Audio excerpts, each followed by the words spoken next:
Halo, selamat pagi. Apa kabar, Stalovers, warga Sleman dan juga warga Yogyakarta? Senang sekali kesempatan hari ini tentunya Bintang Parlemen DPRD Kabupaten Sleman hadir kembali untuk Anda di edisi hari ini di hari Kamis 12 Maret 2026. Bagaimana kabar Anda? Selalu diberikan semangat dalam menjalankan segala aktivitas Anda ya. Seperti biasa kita akan bahas satu tema yang sangat krusial untuk ekonomi kita gitu kan. Tema kita itu ada pembahasan raperda tentang pemberian insentif dan juga kemudahan investasi. Sudah hadir tamu istimewa yang di kesempatan hari ini akan bahas terkait dengan tema kita. Beliau ada Bapak Respati Agus Sasongko SIP selaku Ketua Pansus Raperda sekaligus anggota Komisi B DPRD Sleman, dan juga ada Ibu Triana Wahyuningsi SSI MT selaku Kepala Dinas Penanaman Modal dan juga Pelayanan Satu Pintu DPM PTSP Kabupaten Sleman. Ya, seperti apa sih yang akan kita bahas di kesempatan hari ini? Pembahasan raperda tentang pemberian insentif dan juga kemudahan investasi. Buat Anda yang di kesempatan hari ini ingin bertanya secara langsung boleh. WhatsApp kami buka di 0818621013, dan untuk Anda yang sekarang lagi mendengarkan tentunya boleh sekali untuk bisa memberikan banyak masukan juga ya terkait dengan tema kita. Langsung kita sapa beliau berdua yang sudah hadir yang akan membahas tema kita. Yang pertama Pak Raspati, selamat pagi. Bapak apa kabar? Selamat pagi, baik Mas Selalu Iwan. semangat ya Pak ya. Puasa lancar Bapak? Lancar, alhamdulillah. Alhamdulillah, Ya, baik. Dengan banyaknya aktivitas tetap bisa menjalankan aktivitas sesuai dengan rencana begitu ya Pak ya, ya. insya Baiklah. Allah. Itu Bapak Ruspati. Yang kedua ada Ibu Triana atau kita panggil Ibu Nana. Selamat pagi Ibu. Iya, selamat pagi Mas Iwan. Lancar berpuasa juga sama juga ya? Alhamdulillah, Insya Allah ya, sehat-sehat. Baik. Sehat dan semangat. Nah, sehat dan Iya, juga semangat siap. gitu ya. Baik, tema kita luar biasa nih ya, pembahasan raperda tentang pemberian insentif dan juga kemudahan investasi. Ini kalau kita ngomongin soal ekonomi, apalagi Kabupaten Sleman gitu kan Pak Respati dan Ibu Nana, itu kan kita tahu bahwa Sleman tuh sudah maju nih terkait dengan perekonomian ya. Tapi banyak sekali yang memang masyarakat itu perlu juga diberikan edukasi terkait dengan bagaimana sih cara untuk berinvestasi di Kabupaten Sleman ya. Nah, kita ke Pak Respati dulu nih. Bapak nih, sejauh mana nih terkait dengan progres pembahasan raperda di tingkat Pansus sampai dengan saat ini, Bapak? Baik Mas Iwan, jadi sesungguhnya niatan awal perda ini karena evaluasi atas pelaksanaan peraturan daerah nomor 15 tahun 2020 atas komunikasi kita juga dengan eksekutif, salah satunya Mbak Nana, bahwa memang harus ada banyak penyesuaian di dalam realitas yang kemudian terjadi di dalam pemberian insentif atau kemudian investasi. Nah, hari ini memang diskusi di Pansus kita sudah mencoba berdiskusi dengan beberapa pihak, cuma secara teknis di dalam drafting yang nanti ada kemungkinan bahwa yang rencana awalnya adalah perubahan atas Perda 15 tahun 2020, tetapi ada kemungkinan nanti kita akan membuat regulasi yang baru atas persoalan ini karena perubahannya relatif banyak untuk mengakomodasi kebutuhan-kebutuhan pemerintah Kabupaten Sleman atas fasilitas kemudahan investasi dan pemberian insentif. Jadi ini masih dalam tahap diskusi, dan memang semakin banyak kita berdiskusi, semakin banyak pula persoalan yang awalnya kita duga tidak ada ternyata Jadi ada ya, ya? jadi ada. Jadi hari-hari ini kita masih berdiskusi. Nah, terakhir kemarin kita berdiskusi dengan teman-teman eksekutif, dan rencananya besok siang ini atas diskusi itu kita tindak lanjuti perubahan-perubahan yang diusulkan oleh teman-teman eksekutif, karena ini kan inisiatif dari teman-teman DPRD Kabupaten Sleman. Baik, artinya bahwa untuk Perda nomor 15 tahun 2020 20, begitu ya, itu kan perlu diubah. Apakah perubahan juga nanti akan signifikan atau memang menyesuaikan dengan keadaan di lapangan juga? Ya, justru kita berharap karena menyesuaikan keadaan di lapangan ini, maka perubahannya tampaknya cukup signifikan. Jadi supaya kemudian Mbak Nana dan teman-temannya ini bisa terfasilitasi regulasi ini, supaya kemudian memudahkan untuk memberikan fasilitas kemudahan investasi, kemudian mendorong pertumbuhan ekonomi, dan kemudian memberikan akses pemberian insentif yang lebih luas dibanding yang diatur di dalam Perda 15 tahun 2020. Baik, ini juga luar biasa nih kalau kita ngomongin soal Perda 15 tahun 2020 gitu ya. Apakah untuk perubahannya nanti nih Bapak Respati akan sesuai juga atau menyelaraskan diri dengan Undang-Undang Cipta Kerja? Ya, memang salah satunya yang kemudian menjadi menjadi acuan kita adalah Undang-Undang Cipta Kerja, sekalipun secara teknis kita lebih banyak melihat di PP 24 tahun 2019. Tapi prinsipnya ada 3 hal yang kemudian kita pengen ada perubahan signifikan, yakni yang pertama adalah insentif yang kemudian juga bisa berupa dukungan kebijakan fiskal yang kemudian kemarin barangkali belum diatur detail. Kemudian kemudahannya adalah bagaimana kemudian fasilitas non fiskal ini bisa menjangkau usaha-usaha di Kabupaten Sleman. Dan yang ketiga barangkali nanti Mbak Nana bisa bercerita lebih banyak tentang sistem elektronik yang kemudian akan terus kita upayakan mendukung Sleman sebagai kabupaten yang pernah mempunyai visi menjadi kabupaten yang cerdas gitu, untuk kemudian bagi pengajuan dan pelaporannya menggunakan sistem elektronik, tentu menyesuaikan dengan OSS RBA-nya milik pemerintah pusat. Oke, baik. Ini berarti memang ada 3 perubahan atau 3 nanti tambahan juga begitu ya Iya, terkait secara dengan garis besar itu baik. cuma kemudian detailnya barangkali nanti bisa kemudian mengalir dalam diskusi kita pagi siang hari ini. Baiklah. Kita ke Ibu Nana, Ibu. Iya. Ini boleh dibahas dulu nih terkait dengan Perda gitu ya, nomor 15 tahun 2020 yang rencananya akan diubah gitu ya. Ada tambahan juga kayak gitu. Nah, boleh ditanggapi terkait dengan pernyataan dari Bapak Respati tadi, monggo silakan. Oke, terima kasih Mas Iwan. Memang Perda ini itu sebenarnya dalam pelaksanaan Perda 15 tahun 2020 itu sebenarnya sudah kami laksanakan ya, sudah cukup efektif juga dengan di Kabupaten Sleman ini untuk nilai investasi kita dari tahun ke tahun itu sangat meningkat ya. Di tahun misalnya tahun 2025 ini kita bisa mencapai 4,81 triliun atau tumbuh 110% year on year. Jadi setiap tahun naik dengan jadi melampaui target realisasi investasi yang sudah ditetapkan oleh pemerintah DIY. Kalau realisasi investasi itu kan di provinsi, Betul, kemudian ya. provinsi membagi ini berapa, Sleman dapat berapa. Nah, Sleman itu di tahun 2025 kan dapatnya 2,6. Jadi memang naik sangat signifikan sehingga sebenarnya pelaksanaan Perda 15 tahun 2020 ini sudah cukup efektif, tetapi memang karena dari inisiatif Dewan pengen bahwa di Sleman itu ada meningkatkan daya tarik gitu ya, sehingga perlu ini dari aturan yang kemarin itu ada beberapa tadi yang disampaikan Pak Respati, ada beberapa bentuk atau kemudahan yang terkait dengan insentif dan investasi itu belum kita ambil di dalam dalam PP 24 tahun 2019 itu kemudian kita kita masukkan di dalam perubahan Perda ini. Juga tadi terkait dengan adanya perubahan regulasi nasional terkait dengan adanya PP Cipta Kerja, kemudian kita juga dalam pelaksanaan perizinan itu harus menggunakan OSS RBI yang dulu PP 5 kemudian dirubah dengan PP 28 tahun 2025, sehingga ini kan perlu disesuaikan.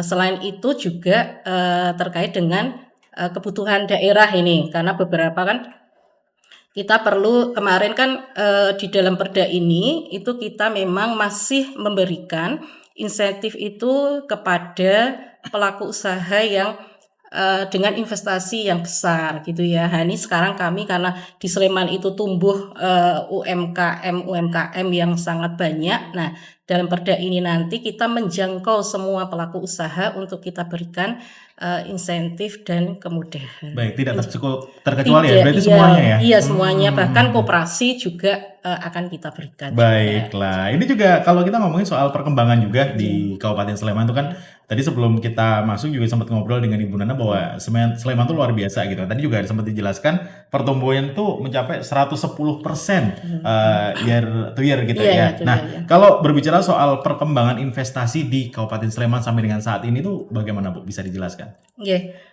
Kalau memang, beberapa sektor ya, sektor yang, yang tumbuh dan, memberikan, kontribusi terhadap nilai realisasi investasi itu di Sleman itu ada misalnya, sektor transportasi, gudang, dan telekomunikasi itu mencapai, 66%.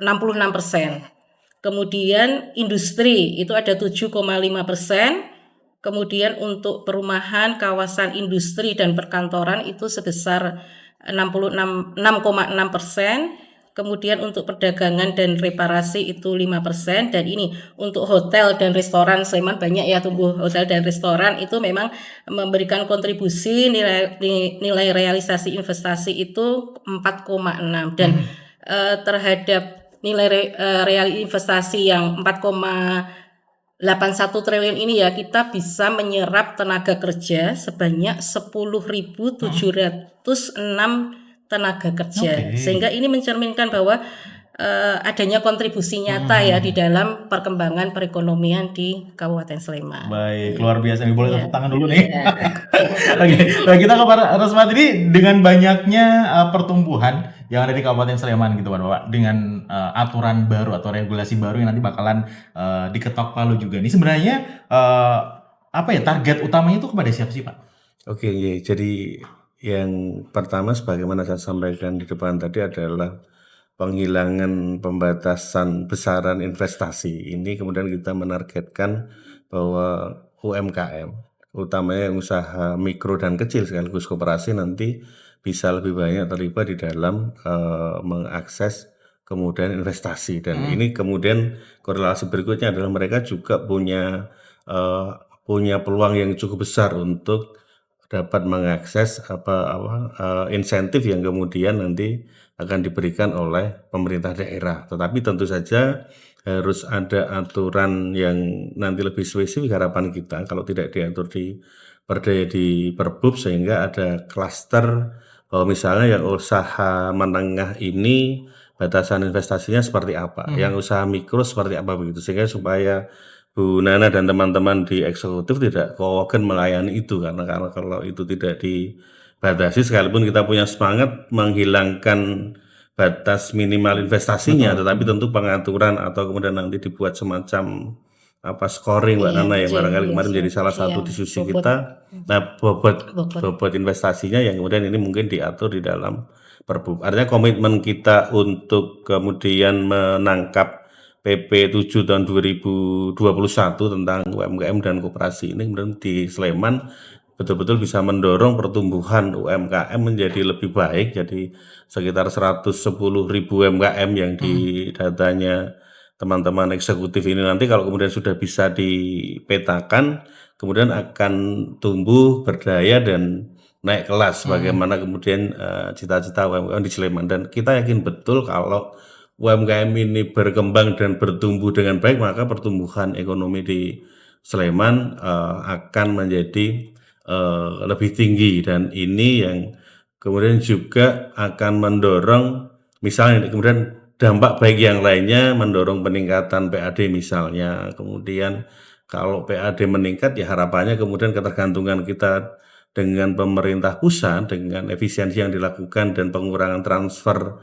ke daerah ini kemudian nanti menjadi berkurang, karena harapannya Sleman menjadi kabupaten yang kemudian lebih mandiri, supaya harapannya APBD kita ini nanti posturnya adalah pendapatan asli daerah kita harapannya bisa lebih besar ketimbang transfer dari pusat ke daerah. Nah, kemudian yang kedua kita punya cita-cita, salah satunya tadi juga sudah disampaikan Mbak Nana tentang mengurangi persentase pengangguran terbuka di Sleman yang ternyata masih ada, dengan mendorong bahwa usaha-usaha yang kemudian bisa mengakses kemudian investasi atau kemudian pemberian insentif dari pemerintah daerah ini harus kemudian misalnya nih mengutamakan tenaga kerja lokal misalnya, termasuk kemudian dalam usaha-usaha yang bergerak di sektor produksi kemudian memperbanyak bahan baku lokal misalnya. Nah, ini kalau kemudian banyak hal ini bisa terintegrasi dengan baik, saya yakin kemudian tadi cita-cita bahwa kemudian Perda ini niatannya tidak hanya membuat regulasi yang memudahkan, tetapi juga kemudian mendorong pertumbuhan ekonomi di Kabupaten Sleman. Oke, itu juga ternyata banyak banget target yang ingin dicapai, banyak Betul. cita-cita juga begitu ya. Nah, Pak Respati, kalau kita berbicara soal Perda sebelumnya gitu kan, Perda 15 tahun 2020 gitu Iya. kan. Untuk pelaksanaan di lapangan sebenarnya banyak hambatan atau bagaimana sehingga Perda ini perlu disesuaikan dengan yang sekarang begitu. Iya, jadi memang tadi sebagian sudah disinggung oleh Mbak Nana bahwa di pelaksanaan Perda 15 tahun 2020 memang kemudian sekalipun sudah dilaksanakan dan kemudian memang mendorong untuk usaha bisa mendapat kemudahan investasi, tapi memang ada beberapa hal yang kemudian belum terjawab di Perda ini. Artinya tadi bahwa eh, pemberian insentif salah satunya adalah untuk kegiatan yang bersifat non fiskal misalnya. Nah, kemudian kita dorong bahwa dua-duanya bisa dilakukan. Nah, kemudian ada yang berikutnya ada proporsionalitas antara sektor-sektor usaha yang memberikan support kepada pertumbuhan ekonomi, memberikan support kepada peningkatan pendapatan asli daerah ini mendapatkan porsi akses insentif dan kemudahan investasi dengan lebih proporsional. Ini yang kemudian di postur anggaran pendapatan dan belanja kita memang belum kemudian belum mencerminkan proporsionalitas itu, sehingga kita mendorong ini menjadi bagian spirit agar ekonomi menjadi salah satu pertimbangan untuk memajukan Kabupaten Sleman. Karena kalau kita berbicara di ujungnya bahwa nanti peningkatan kesejahteraan masyarakat, tentu akan lebih mudah kalau pertumbuhan ekonomi baik dan kemudian ekonomi bergerak di masyarakat. Oke, baik. Boleh Bu Nana bisa ditanggapi nih terkait dengan sebenarnya nih target utama dan juga apa sih yang ingin diberikan garis bawah nih terkait dengan perubahan undang-undang yang terbaru atau perda yang terbaru ini. Iya, baik Mas Iwan. Memang di Perda 15 tahun 2020 ini memang kami mengakui ya banyak juga pelaku usaha yang belum mengetahui atau belum semua memanfaatkan terkait dengan adanya Perda 15 tahun 2020. Nah, ini merupakan salah satu tantangan kita juga gimana kita bisa memberikan informasi yang seluas-luasnya dengan adanya Perda ini dan juga nanti di perubahan itu, karena memang dalam Perda 15 tahun 2020 itu ada beberapa itu ya ada beberapa kendala, salah satunya itu misalnya kita memang antar OPD itu belum terintegrasi di dalam pelaksanaan pemberian insentif dan kemudahan, walaupun memang di dalam Perda ini kan diamanatkan DPM PTSP itu sebagai koordinator, tetapi memang OPD itu sebenarnya kan mempunyai tugas juga untuk memberikan kemudahan dan pendampingan terhadap pelaku usaha yang memang sesuai dengan sektor-sektornya. Nah, ini dalam Perda 15 kemarin memang kesannya masih secara sendiri-sendiri. Nah, kemudian gitu iya sehingga sepertinya tidak terintegrasi dan tidak terlihat bukti nyata bahwa ini bentuk sebuah pemberian kemudahan dan pemberian insentif kepada pelaku usaha. Nah, ini di dalam Perda perubahan ini kita akan mengintegrasikan, kemudian prosesnya juga kita akan menggunakan sistem informasi yang terintegrasi, karena kemarin kan sifatnya masih manual ya. Tahun 2020 kan kita memang walaupun sudah memakai sistem, tetapi kan masih ada beberapa yang manual. Dengan adanya COVID, kemudian kan kita didorong semua untuk tersistem gitu ya, biar masyarakat dari manapun bisa mengakses, tidak perlu tatap muka dan sebagainya. Nah, ini kita dalam Perda yang baru ini kita nantinya juga akan menggunakan sistem. Kemudian juga kita ingin bahwa di dalam Perda yang ini nantinya itu kinerja kita itu bisa lebih terukur dan juga jelas, sehingga outcome-nya itu terlihat. Selama ini kan kayaknya banyak ya Pak Respati Pak Ade, karena banyak pelaku usaha itu merasa saya kok enggak diberikan insentif dan kemudahan investasi, padahal kita itu melakukan pendampingan kepada pelaku usaha, kemudian kita berikan tadi insentif terkait dengan pengurangan pajak, retribusi, itu sebenarnya kan dalam bentuk-bentuk dalam pemberian kemudahan dan pemberian insentif, tetapi pelaku usaha merasa itu bukan di dalam konteks ini gitu. Nah, Tidak ini kelihatan iya, gitu. karena tidak terlihat karena dilakukan oleh OPD secara masing-masing gitu ya. Sehingga dalam perda ini nanti memang kita pengennya bisa semua memanfaatkan dan juga bisa terukur serta memakai sistem elektronik. Baik, Gitu. itu berarti yang disampaikan sama Ibu tadi kan termasuk program juga ya terkait dengan menarik investor untuk datang ke Kabupaten Sleman gitu ya. Betul. Nah, selain pemberian insentif, terus ada program-program lain yang memang sudah dijalankan ketika ingin memberikan satu masukan bahwa Sleman tuh oke loh, Sleman tuh Iya. baik untuk berinvestasi. Ini programnya apa saja Bu yang Iya. sudah berlangsung ini? Siap. Kita memang gini, di DPM PTSP sendiri ya, kita membuat kajian-kajian potensi investasi di Kabupaten Sleman. Potensi-potensi apa yang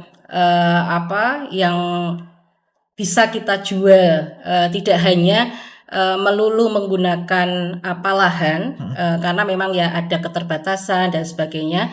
Kami membuat kajian investasi terkait dengan penggunaan lahan yang minim dengan karena kan sekarang banyak ya startup kan. Nah, itu kita juga pelaku usaha Gen Z itu kita juga kita buat potensi-potensi investasi. Kemudian kita juga karena Sleman ini ada beberapa tadi amanat terkait dengan adanya dari pusat terkait dengan lahan sawah yang dilindungi. Nah, ini kita memanfaatkan lahan-lahan sawah itu juga untuk agroindustri gitu, sehingga tidak hanya karena kalau hanya mengandalkan untuk padi kan tidak bisa meningkatkan. Nah, ini kami juga membuat potensi itu. Kemudian kami juga dengan beberapa potensi dan kajian ini kita bekerja sama dengan Kadin, baik itu di Kadin dan asosiasi ya, kita baik itu di dalam di DIY dan juga di luar kita mengadakan forum investasi. Nah, ini kita sampaikan kajian-kajian kita, kemudian kita hadirkan pelaku usaha dari berbagai daerah ya. Kemarin kita juga ada di Jawa Timur dan di Jawa Barat, sehingga kita sampaikan ini Sleman terbuka untuk investasi, dan kita juga dalam kajian itu sudah ada juga terkait dengan kapan back periodnya, sehingga jelas dan bahwa yang kita kaji dan potensi itu benar-benar clear untuk proses perizinan juga, sehingga biar untuk menarik Investor investor masuk iya. begitu ya, baik. Ini artinya bahwa dengan adanya perda yang baru nanti kan akan ada semakin banyak investor yang akan masuk ke Kabupaten Sleman gitu ya. Nah, sebelum kita ke jeda nih ke Pak Respati dulu nih, Bapak nih kalau berbicara soal yang namanya perda yang terbaru nanti, itu bakal ada sasaran utama nih terkait dengan investor maupun masyarakat yang ingin mendapatkan insentif di dalamnya. Ada aturan khusus kah di situ? Iya, jadi harapannya nanti memang yang tidak diatur di perda ini bisa terakomodir dan diatur di dalam Perbub, dan ini sekali lagi bisa mengakomodir seluruh usaha yang ada, seluruh sektor usaha. Utamanya tadi saya menyampaikan bahwa usaha mikro, kecil dan menengah, utama yang mikro dan kecil ini betul-betul kemudian diperhatikan. Sekalipun atas jumlah UMKM kita yang cukup besar itu tentu nanti ada semacam pensekoran dalam kemudian memberikan fasilitas baik kemudahan investasi atau pemberian insentif, dan tentu atas harapannya nanti teman-teman di eksekutif, utama nanti mungkin leading sektornya adalah DPM PTSP juga betul-betul dalam melakukan monitoring, kemudian verifikasi, termasuk kemudian penentuan atau objektivitas siapa yang kemudian berhak atau akan mendapatkan pemberian insentif itu juga nanti kita mendorong di Perbu pada aturan untuk bagi usaha yang sudah diberikan ruang mendapatkan insentif, kalau kemudian pada saatnya atas proses monitoring itu tidak memenuhi prasyarat yang kemudian diatur di dalam regulasi itu, tentu ada semacam clawback begitu, pengembalian atau apa begitu atas evaluasi yang dilakukan oleh dinas, termasuk tadi verifikasi yang kemudian kemarin menjadi diskusi kita agak panjang, termasuk kemudian penambahan OPD yang kemudian masuk di tim verifikasi itu, di samping untuk menentukan siapa yang kemudian mendapatkan kemudahan ini, tetapi juga kemudian nanti memverifikasi prosesnya. Jadi kalau kemudian kalau kemudian target yang kemudian menjadi basis penilaian kita, misalnya kemitraan dengan usaha mikro lokal dan sebagainya tidak tercapai, kemudian harus ada mekanisme pengembalian insentif apapun mekanismenya begitu, baik kemudian insentif yang berupa kemudahan fiskal, non fiskal ataupun kegiatan di OPD, sehingga harapannya ini dalam rangka pertumbuhan ekonomi dan mendorong peningkatan PAD tidak justru kemudian menggerus dan menjadi beban APBD Kabupaten Sleman. Baiklah. Ini nanti kita akan jawab ya Ibu Nana terkait dengan bagaimana nanti regulasi penetapan kepada masyarakat maupun investor yang akan datang untuk bisa mendapatkan insentif gitu kan dari program atau raperda yang terbaru ini ya. Dan buat Anda saudara terus juga yang ingin menanyakan terkait dengan tema kita ya, pembahasan raperda tentang pemberian insentif dan juga kemudahan investasi, kami masih buka line WhatsApp di 0818621013. Kami akan segera kembali tentunya di Bincang Parlemen.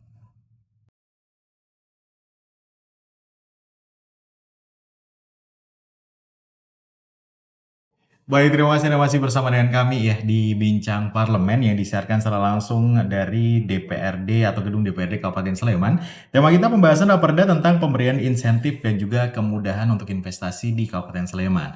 Untuk Anda yang sudah bergabung di line WhatsApp di 0818621013, terima kasih, dan juga sudah masuk juga di Instagram, nanti akan bacakan gitu ya. Masih bersama dengan kita, beliau ada Bapak Respati Agus Sasongko SIP selaku Ketua Pansus Raperda sekaligus anggota Komisi B DPRD Kabupaten Sleman, dan juga ada Ibu Triana Wahyuningsih SSI MT Kepala Dinas Penanaman Modal dan juga Pelayanan Satu Pintu atau DPMPTSP Kabupaten Sleman ya. Sekali lagi untuk Anda yang ingin menanyakan terkait dengan tema kita, kami buka line WhatsApp di 0818621013. Baik, Ibu Nana boleh silakan ditanggapi dengan tadi pernyataan dari Bapak Respati. Monggo silakan.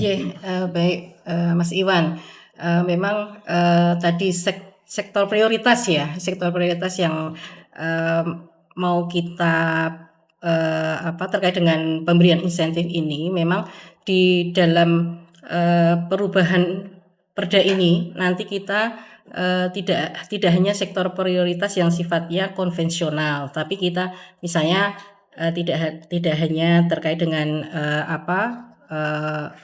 industri dan pengolahannya atau apa, tetapi kita juga adaptif juga terhadap perubahan-perubahan, misalnya dengan penggunaan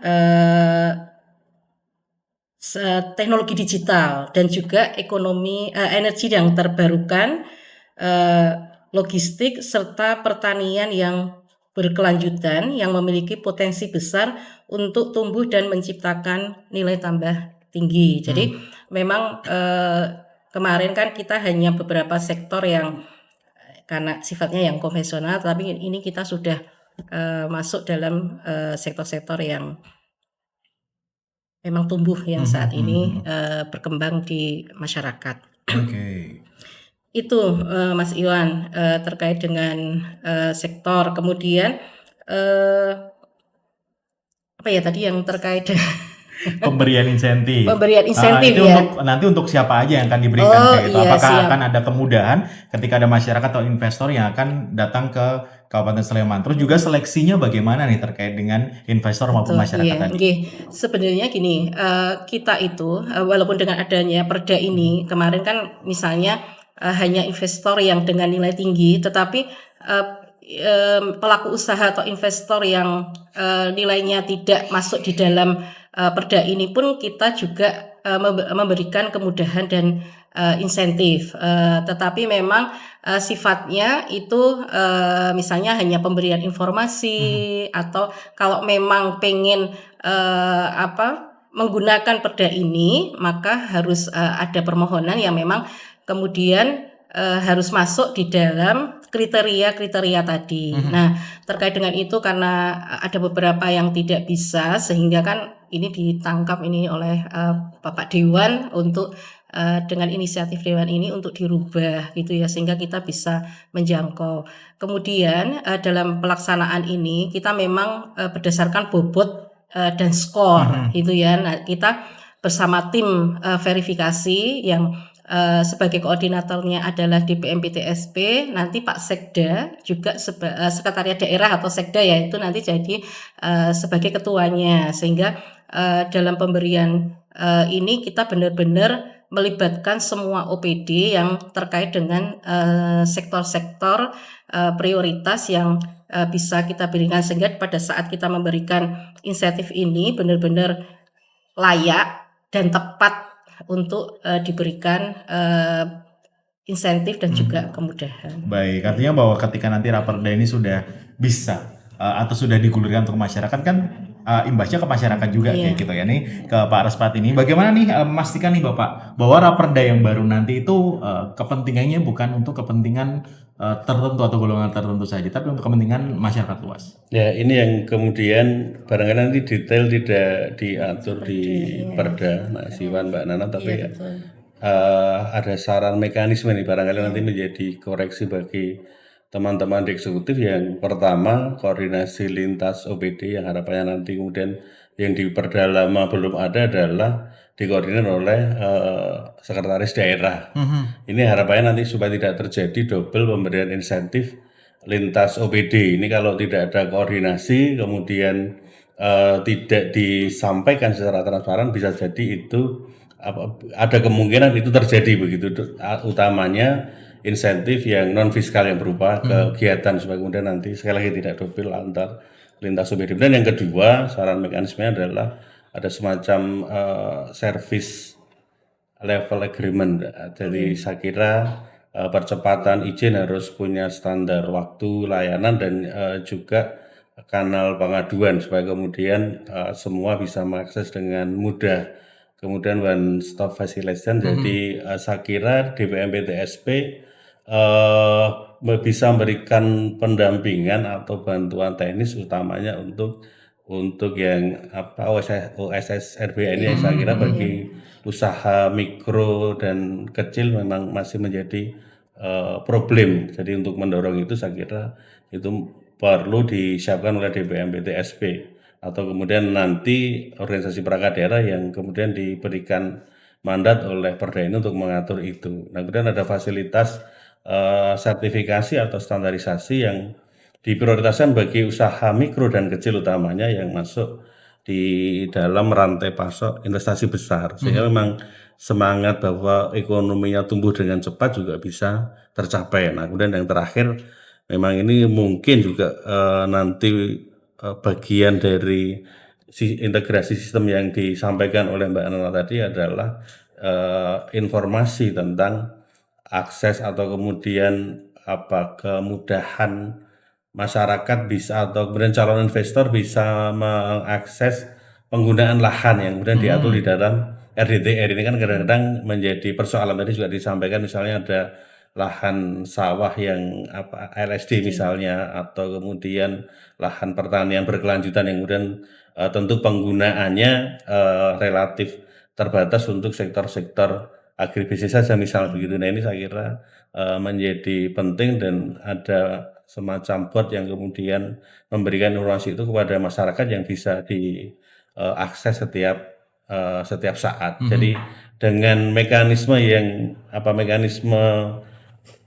yang saya sampaikan ini bisa dilakukan, saya yakin bahwa Perda ini bisa terlaksana dengan baik sesuai dengan ekspektasi pada saat kita membuat keputusan untuk melakukan perubahan Perda 15 tahun 2020, sekalipun di perkembangannya barangkali nanti harus ada pencabutan Perda yang lama dan kita membuatkan perda yang baru, Mas Iwan. Baik, ini juga ketika nanti perda tersebut disahkan gitu kan, fungsi DPRD adalah sebagai pengawas atau fungsi pengawasan kayak gitu. Ini bagaimana peran dari DPRD sendiri untuk bisa melakukan atau monitoring terkait dengan perda yang baru yang ketika nanti perda tersebut sudah disahkan. Ya, jadi saya kira sesuai dengan tugas dan fungsi kami, salah satunya melakukan pengawasan, kita memang punya mekanisme formal yang disebut dengan hearing pengawasan perda. Artinya ada rapat dengar pendapat dengan publik yang fokus untuk melihat pelaksanaan dari perda tersebut. Nah, kita nanti pengen memastikan bahwa perda ini betul-betul dilaksanakan oleh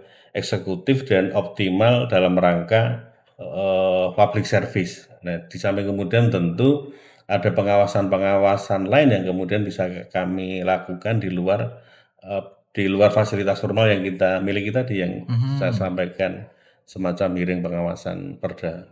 Baik, baik. Ini kalau kita berbicara soal yang namanya perubahan perda itu kan banyak sekali tadi yang sempat dijelaskan sama Bapak Ruspati terkait dengan kemudahan nih yang nanti berimbas juga kepada investor maupun masyarakat yang ingin menjadikan Sleman itu menjadi salah satu ladang usaha kayak gitu ya. Nah, ini bagaimana nih terkait dengan Ibu Nana gitu kan, fasilitas atau promosi yang sudah disediakan nih sama DPMP TSP nih untuk pelaku usaha yang nanti akan bergabung nih sebagai warga Sleman untuk berwirausaha, silakan.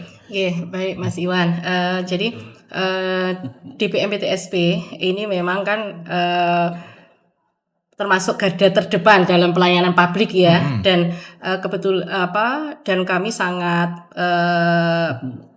bangga ini pemerintah Kabupaten Sleman benar-benar menginginkan bahwa pelayanan publik itu harus yang terbaik, terbukti dengan adanya mall pelayanan publik di Sleman ini. Ada mall pelayanan publik yang sangat besar, yang itu semua layanan baik perizinan dan non perizinan ada di mall pelayanan publik. Di situ sudah tergabung banyak instansi, baik dari instansi vertikal, instansi BUMN, BUMD, dan juga dari pemerintah daerah. Di situ masyarakat tinggal masuk dalam satu gedung bisa mengakses semua pelayanan perizinan. Jadi kita sudah sarana prasarananya sudah lumayan, sudah bagus gitu ya, sudah terfasilitasi dengan bagus. Kita juga ada regulasi-regulasi yang mendukung terkait dengan mau berinvestasi di Kabupaten Sleman. Dengan kita ada RDTR yang sudah ditetapkan, itu ada 3 RDTR yang sudah ditetapkan menjadi perda, dan itu salah satu pintu masuk untuk bisa berinvestasi di Kabupaten Sleman. Jadi kita tinggal mengakses Simtaru atau Kistaru di Kabupaten Sleman, nanti tinggal masukkan koordinat. Saya pengen berinvestasi di sini. Nanti di situ sudah ada ketentuannya. Lokasi saya memang bisa untuk berinvestasi untuk kegiatan ini. Kemudian bisa berproses perizinan sesuai dengan peruntukannya. Kemudian kita juga punya SOP yang jelas.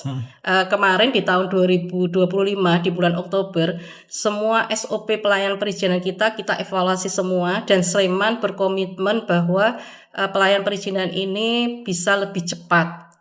Semua instansi pendukung, karena instansi dinas teknis itu kan sebagai pemberi rekomendasi untuk semua pelayanan kan sudah ada di DPM PTSP, sehingga sudah satu pintu, tetapi harus mendapatkan rekomendasi dari instansi-instansi sesuai bidangnya.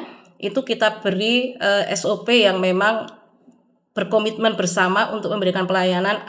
Kita hanya antara 1 dan 2 hari saja memberi rekomendasi, kemudian DPM PTSP sehari langsung bisa keluar izinnya, baik itu diizinkan ataupun ditolak, sehingga SOP-nya jelas, terukur. Kemudian biayanya juga kita biayanya jelas, tidak ada pungutan lain selain yang memang ada aturannya terkait kalau ada retribusi, yaitu kita sampaikan retribusinya.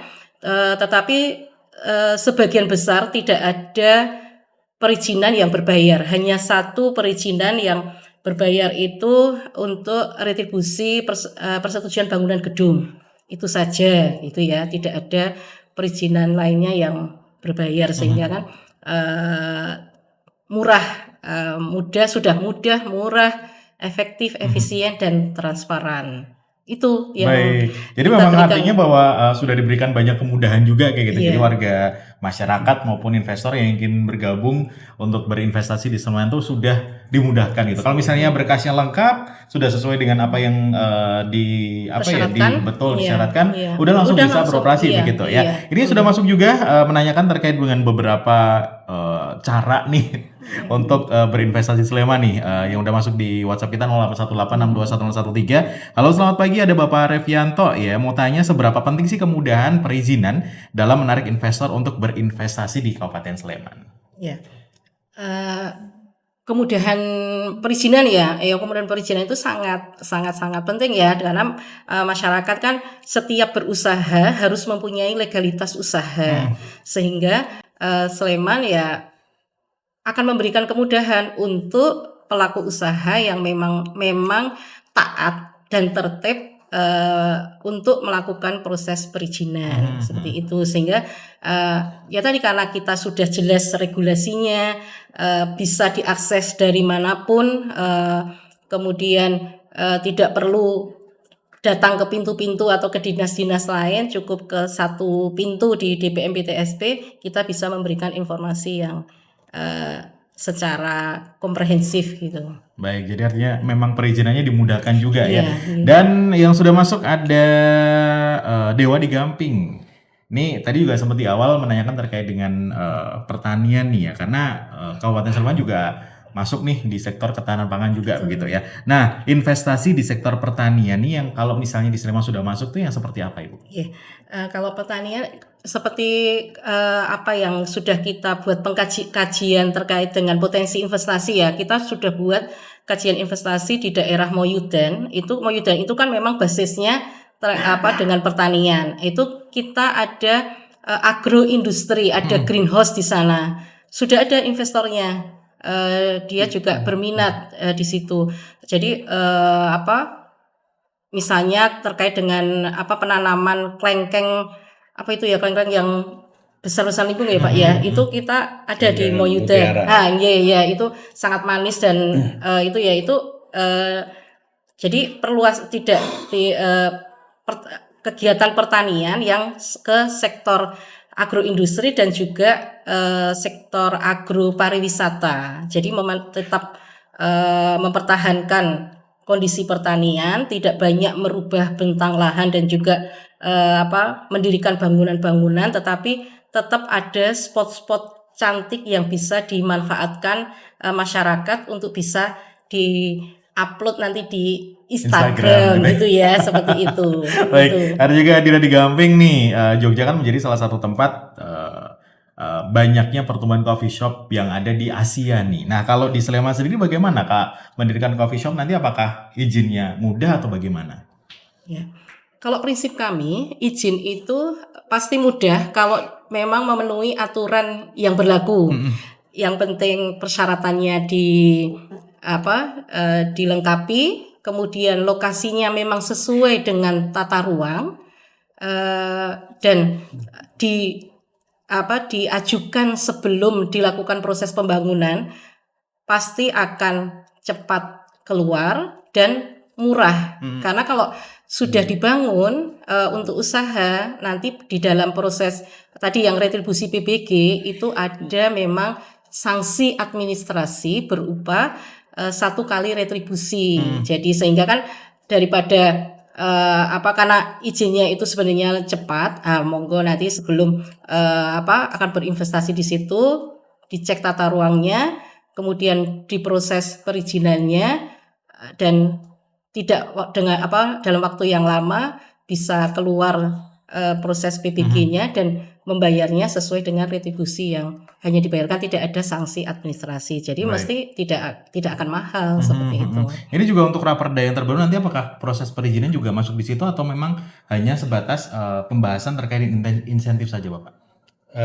Ada juga pasal yang kemudian mendorong muncul regulasi di bawahnya, semacam Perbup tentang eh, hal-hal yang memudahkan perizinan. Sehingga memang salah satu rekomendasinya besok sekalipun tidak masuk di Perda memang harus ada alternatif yang komplementer di luar Perda. Jadi yang pertama salah satunya ada Perbup tentang matriks penilaian dan dashboard yang Iya. kemarin belum ada. Saya kira harapannya ini memudahkan bagi penerima insentif sekaligus kemudian kita mengetahui kinerja atas pelaksanaan Perda ini. Kemudian program kemitraan antara UMK dengan investor besar ini juga penting karena kalau UMKM tidak bisa mengakses langsung pemberian insentif, paling tidak kemudian menjadi salah satu prasyarat bagi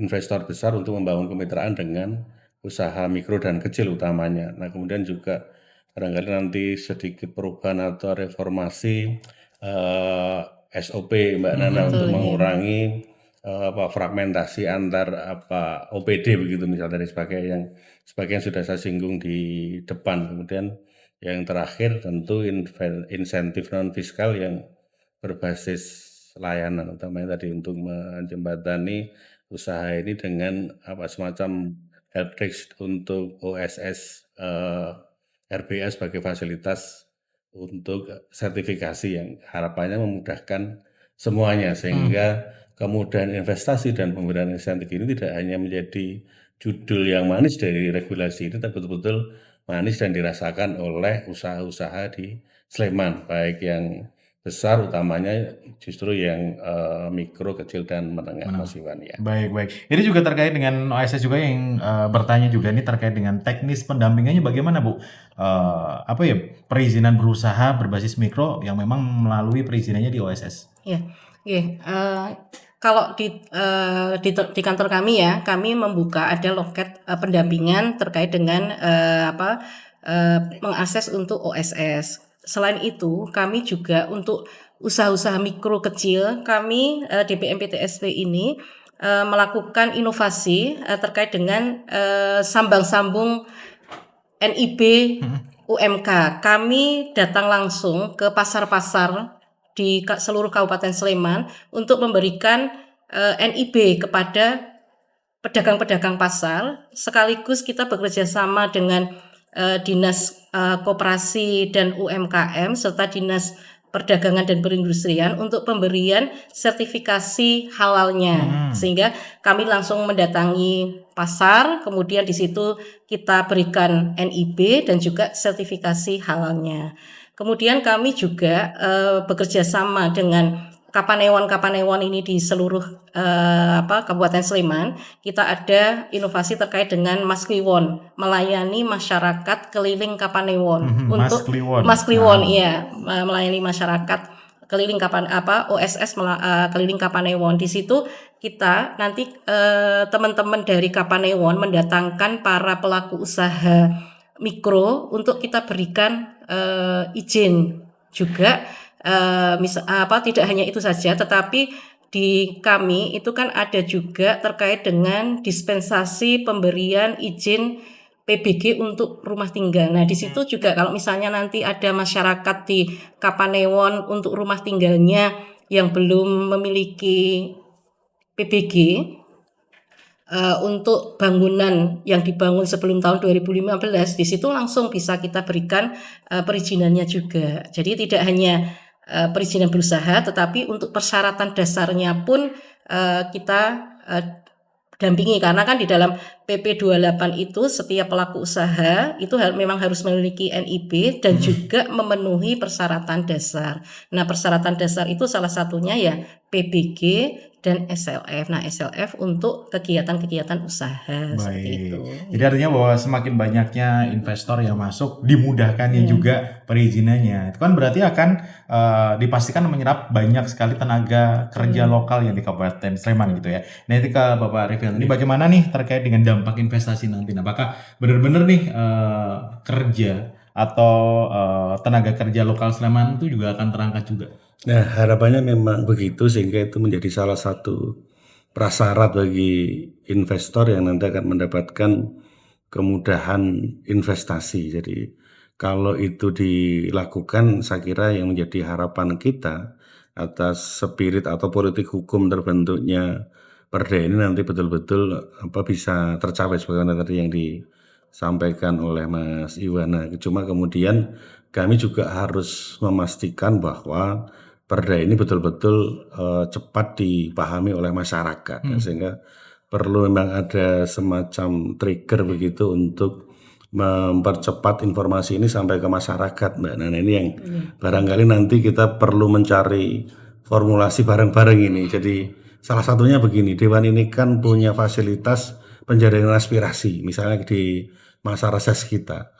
Nanti akan coba kita sampaikan ke pimpinan DPRD dan diskusi di DPRD untuk misalnya semacam menyelenggarakan reses yang tematik misal begitu. Jadi misalnya penjaringan aspirasi saya di dapil saya bisa didampingi Mbak Nana dari DPMWTSP. Jadi sembari kita minta aspirasi dari masyarakat, juga masyarakat mendapatkan informasi sebagaimana yang disebutkan Mbak Nana, dan ini nanti bisa diberlakukan di seluruh OPD misalnya dan seluruh teman-teman DPRD, sehingga sekali lagi bisa dalam tanda petik istilah Jawanya itu gendong-gendongan antara eksekutif dengan legislatif untuk mempercepat informasi ini sampai ke masyarakat, di samping tentu menggunakan fasilitas-fasilitas media yang kemudian ada dan bisa diakses oleh masyarakat. Oke, baik. Jadi kalau kita ngomongin soal kemudahan gitu kan investasi di satu daerah, emang nggak cukup 60 menit ya.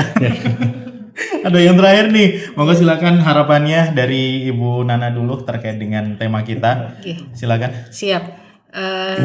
Pemerintah Kabupaten Sleman ya berharap bahwa dengan adanya perubahan Perda nomor 15 tahun 2020 ini tentang pemberian insentif dan kemudian investasi itu dapat menjadi instrumen kebijakan yang efektif untuk meningkatkan investasi lebih terukur dan juga akuntabel.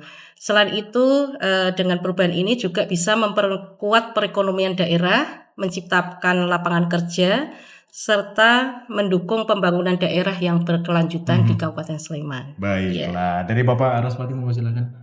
Saya kira mempertegas saja bahwa harapannya kalau investasinya mudah, tentu investornya akan lebih banyak dan tidak dibatasi hanya investor atau usaha yang besar saja. Kalau kemudian investasinya besar, tentu ekonomi bergerak dan pertumbuhan ekonomi naik. Kalau pertumbuhan ekonomi naik, tentu pendapatan asli daerah juga naik. Nah, imbas akhirnya ujungnya bahwa janji kita kepada masyarakat untuk membuat masyarakat sejahtera, kemudian negara hadir di dalam setiap persoalan masyarakat bisa lebih cepat terwujud. Baiklah, sekali lagi terima kasih Bapak Araspati dan juga Ibu Nana sudah hadir tentunya di Bincang Parlemen kali ini. Semoga informasi hari ini terkait dengan pembahasan Raperda tentang pemberian insentif dan juga kemudian investasi bermanfaat untuk masyarakat tua yang ingin berinvestasi di Kabupaten Sleman gitu ya. Ibu Nana, Pak Araspati besok lain kesempatan bisa ngobrol dengan tema yang berbeda gitu ya.